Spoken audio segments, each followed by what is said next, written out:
When we left Koh Tao, we had a few options in going north. One was to stop where the boat came to at Kumfian.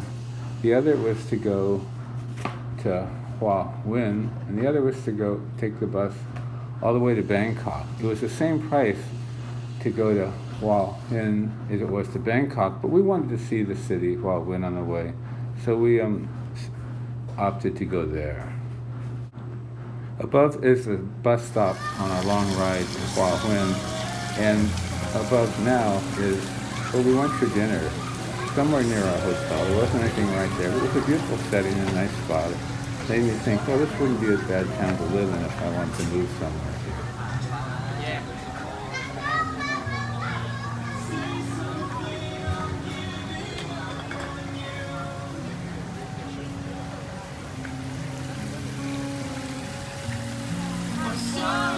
Hua Hin is a mix between a sea town and a city with nice beaches, and the king in the 1920s set up a summer residence there. We got to the bus depot around 10 in the morning and told the next bus that had any room at all was at 3 o'clock, and we'd better opt to get those seats so we wouldn't be on the bus. Being with our bags, we didn't travel a whole lot, but we did get to Bangkok sort of late, and the reason we chose the place that had nice swimming pools and everything is it was right by the SkyTrain line, so we can go anywhere in town from there. So when we got off the bus, it was by the other SkyTrain station, and we took it all the way to where we were going.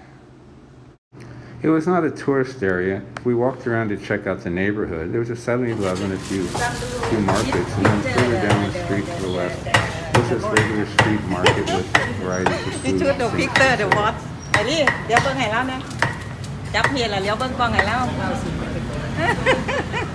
Yeah, and this one.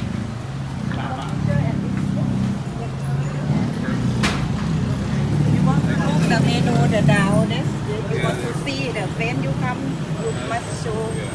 Yeah, yeah. Yeah.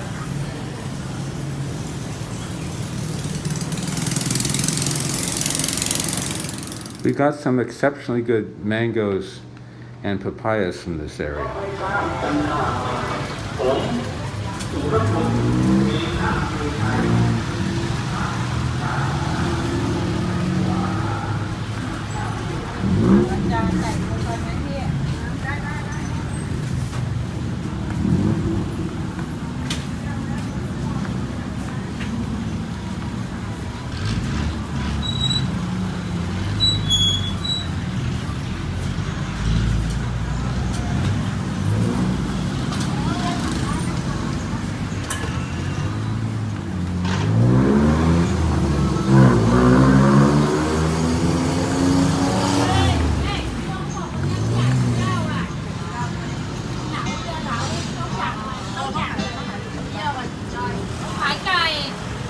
Usually in Thailand, there's an exceptionally large amount of ATM machines everywhere and a few money changers.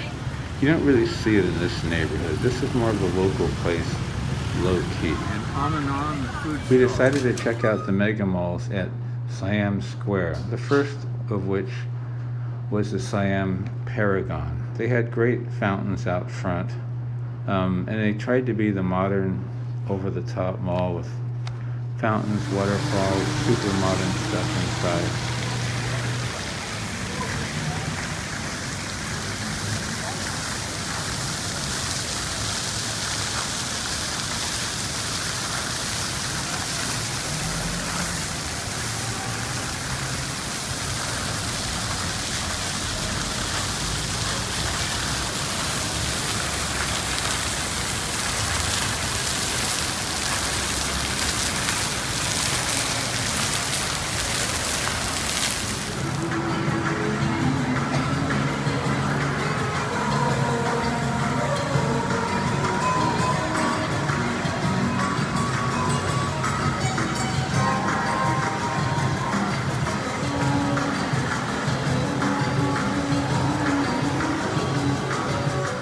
They have many top-of-the-line expensive things, including cars. I really like the way they use water separating to really enhance the dining experience, so it's very different than like a regular restaurant. It just feels nicer.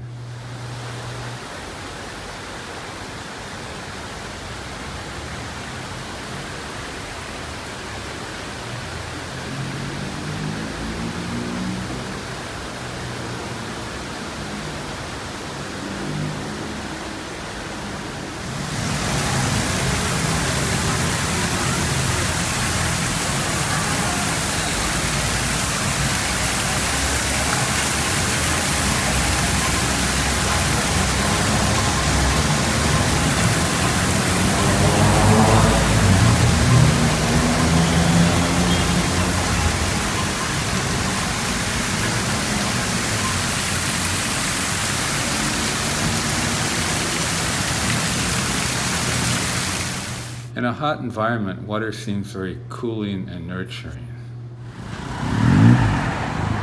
Then we headed over to the classic NBK Center, which was extensively renovated in 2015, seeking to keep its title as one of the major attractions in Bangkok. It has an enormous amount of small stores and shops and each floor.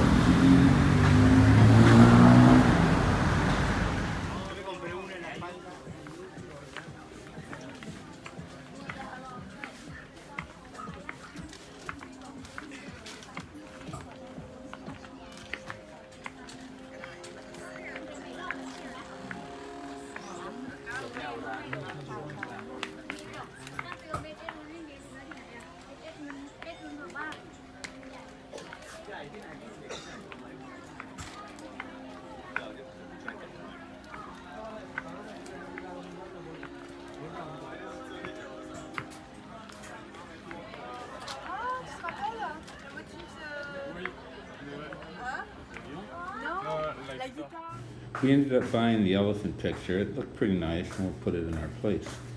One thing they had there I hadn't seen before is a lounge just for foreigners. You have to show your passport to get there, and they have bottled water, coffee, tea, and snack stuff.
One thing they let you know there and other malls is that as a foreigner, the value-added tax that you pay to buy anything, you can get that back when you go to the airport. It's not something that's gone. Other places just charge that for everybody, and that's the cost of doing business.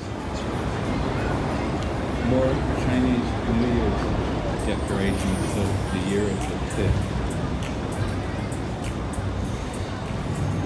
1, 2, 3, 4.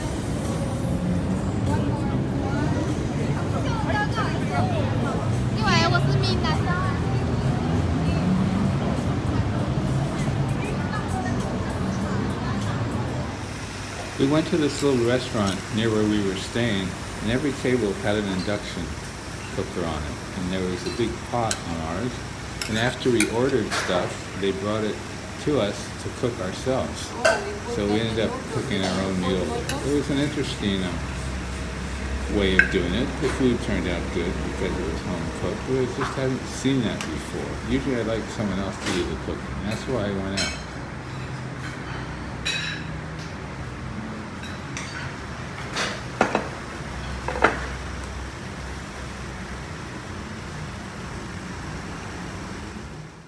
Thank you for watching. If you're inclined, please put a like next to that And if you'd like to hit subscribe, do that. That's better because I have a lot more things coming up.